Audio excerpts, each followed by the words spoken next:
Sa likod ng bawat humahalimuyak na pagkain sa tahanan, bawat ngiti ng mga bata sa isang pamilya, may kwento ng pagsusumikap at pag-asa.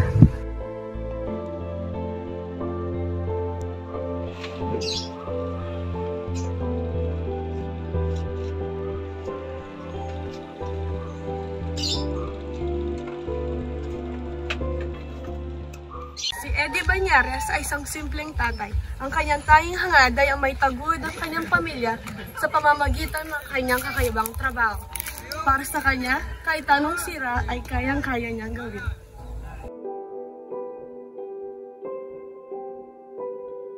Magandang tanghali po sa inyo lahat.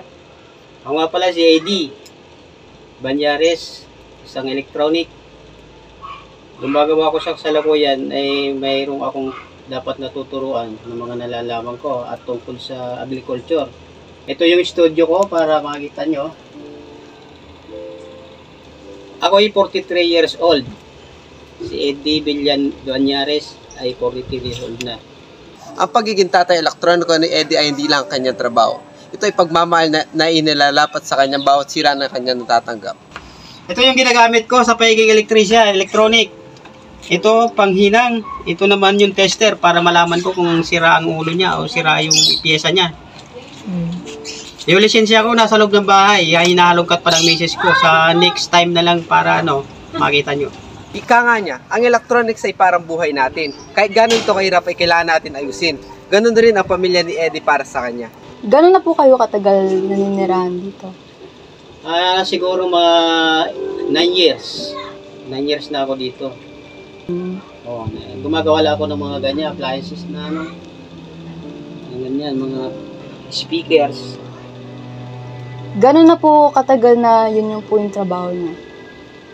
Siguro mga simula't-simula pa kung ano pala ako, 14 years old. So, hanggang sa kasalukuyan, ginamit ko yung kaalaman ko. May iba pa po ba kayong naging trabaho? Dati magsasaka kami, nagtatanim kami ng palay, nagtatanim kami ng mga gulay at abono, nag-abono kami sa mga pananim namin. Hindi kami pinalad doon at binawian kami ng lote. Kaya nangyari, nagsikap ako. Kahit na marunong na akong gumawa ng mga ganitong pagiging electrician, nagsikap pa ako na umaral ng TESDA. Kahit pa paano, mayroon din akong kaalaman doon. Kaya medyo nagkaroon ako ng maayos na trabaho. Sa kasalukuyan ito yung pinangbubuhay ko sa pamilya ko. Nung pong naging magsasaka kayo, mga ilang taon po kayo nun?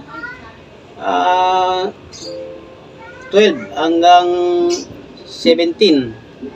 Tapos pumunta na ako dito sa Pampanga, galing Kabikulan.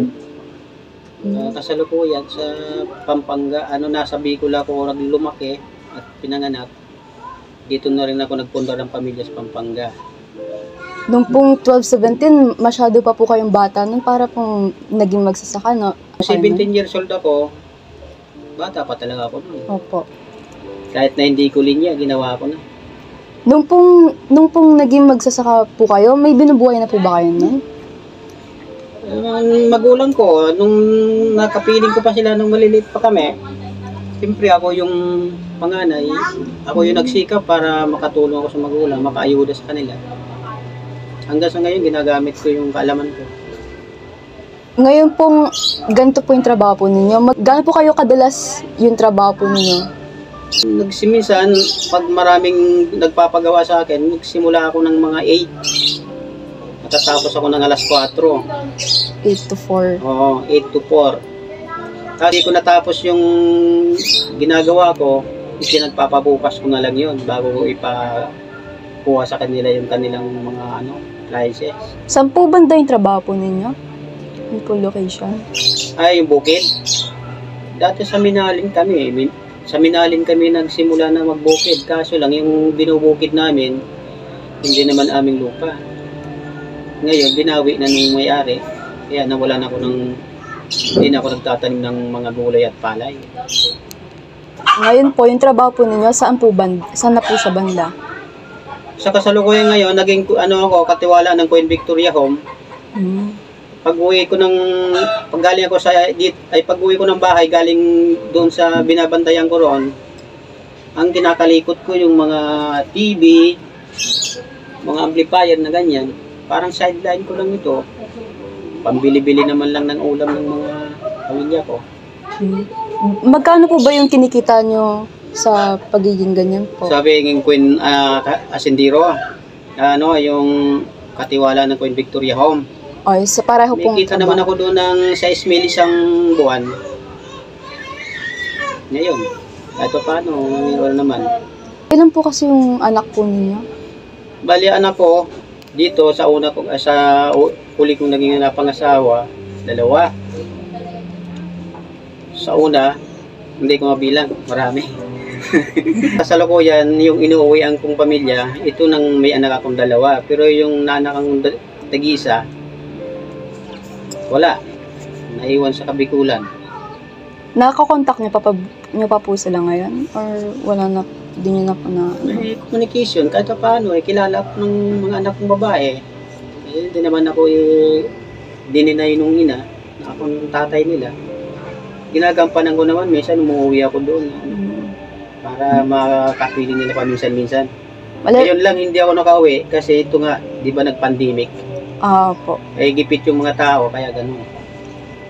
Next year na lang ako babawi sa kanila. Matatanda na po yung mga anak po ninyo, no? Matanda pa siguro sa STM, matanda, siyempre ako akong tatay. May edad na rin. Ito namang nandito, 25, 22. Sino po mas matanda? Si Ate Crisan po o yung isa po? Si Gabriel, yung lalaki. Si Crisan, nakatagpo naman ng lalaking medyo maayos-ayos. Ayun, may apo ako sa kanya na 2, makukulit. Ilang taon po ba siya nag-asawa? Almost 5 taon na yata. Mga 17 po nag-start, no? Kasi yung panganay, 4 na taon. Yung pangalawa, 3 taon. Sino po or ano po yung nakapag-encourage or nakapag-influensya po sa inyo para magtrabaho po? Hindi, kasi ito, tinulungan ako ng barangay. Kasi nung panahon na yon, wala akong trabaho na permanente. Ano lang ba, mayroon trabaho ngayon, bukas wala na naman. Gusto ko umingi ako ng tulong sa barangay na gusto ko magkaroon ng trabaho permanente. Opo. Ang sabi sa akin ng barangay, Eddie, bibigyan kita ng trabaho. Trabaho ba talaga ang gusto mo? Opo, sabi ko, konsyal, sabi ko kay kong Rick Dionisio. Ayun nga, binigyan ako ng trabaho, rekomenda ako kay Mr. Condi, Quijano. Ayun, nagtagumpay naman ako doon. Hanggang sa ngayon, ako ang katiwala nila. Ano na naman po yung condition ng trabaho niyo? Like, maganda naman po ba yung kalagayan? Yung ano lang naman, ang trabaho ko lang naman doon sa loob. Linisin ng mga damo, mag-grass cutter. Magwalis-walis lang doon sa paligid ng kalsada para laging malinis yung ano ko. Kung aalahanin po ninyo yung mga nangyari po dati, yung mga naging trabaho po ninyo, may naging aral po ba kayo na... Oo, nagkaroon ako nag-aral doon. Nagaya na grass cutter dito, ginagamit ko yan doon sa subdivision. Ayan, nakasabit. Yan ang prueba na yan ang trabaho ko. Ano tinuro sa'yo ng teacher nyo? Kailangan na ipasok nyo sa ano nyo. Sa mga tao, lalo na yung nag-aaral ngayon, kailangan magsumikap kayo. Kung ano yung pinag-aralan nyo, kailangan pagkahawakan nyo. At yun lang mas-suggest ko sa inyo. Sa kabila ng kahirapan, ang kwento ni Eddie ay nagsisilbing inspirasyon sa kanyang pamilya. Para sa kanya, kahit mahirap, basta sila'y magkakasama-sama ay kanyang kinakaya.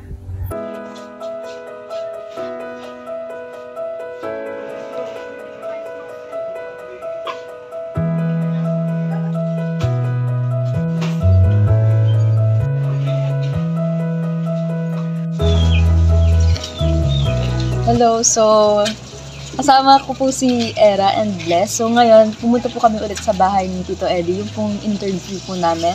Nakita niyo naman po sa labas, ayan o. Meron po siya yung mga devices na inaayos niya. Nandun siya sa loob, tarahutan natin. Hello po, magandang gabi po. Oo, magandang gabi. Anong balita?